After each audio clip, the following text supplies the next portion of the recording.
गांव के एक बड़े परिवार में नईनवेली दुल्हन राधा की शादी होकर आई थी।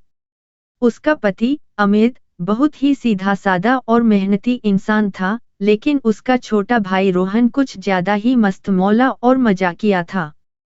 पूरे गांव में उसकी शरारतों और मस्ती की चर्चा रहती थी। राधा जब पहली बार ससुराल आई तो सबने उसका खुले दिल से स्वागत किया, लेकिन सबसे ज्यादा दिलचस्पी रोहन को थी। वो हर वक्त अपनी भाभी के आसपास घूमता रहता और हल्के फुल्के मजाक करता। कभी कहता, भाभी अगर भैया से झगड़ा हो जाए तो मैं हूं ना। तो कभी कहता, भाभी जरा मेरे लिए भी चाय बना दो, आखिर मैं भी आपका देवर हूं। शुरुआत में राधा ने इसे हंसी मजाक समझकर नजरअंदाज किया, लेकिन धीरे धीरे रोहन की हदें बढ़ने लगीं। अब वो राधा को अकेले में देखकर फ्लर्ट करने की कोशिश करने लगा।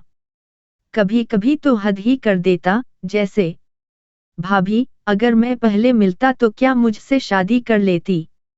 राधा को यह सब पसंद नहीं आ रहा था। उसने सोचा कि इस मजाक को यहीं रोकना होगा, वरना आगे जाकर यह गंभीर हो सकता है। एक दिन जब पूरा परिवार खाना खाकर बाहर बैठा था, राधा ने एक चाल चली। उसने जोर से बोलना शुरू किया, माँ रोहन मुझसे पूछ रहा था कि अगर वो पहले मिलता तो मैं उसी से शादी करती। पूरा परिवार ठहाके लगाने लगा। रोहन का चेहरा शर्म से लाल हो गया। उसके पिता बोले, अरे ये लड़का तो बहुत आगे निकल रहा है।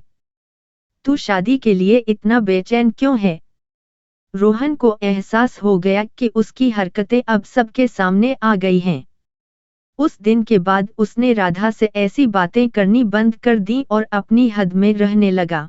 ऐसे भी एके हंसी मजाक एक हद तक ठीक है, लेकिन जब यह किसी को असहज करने लगे तो उसे रोक देना चाहिए। रिश्तों में मर्यादा और सम्मान सबसे जरूरी होता है।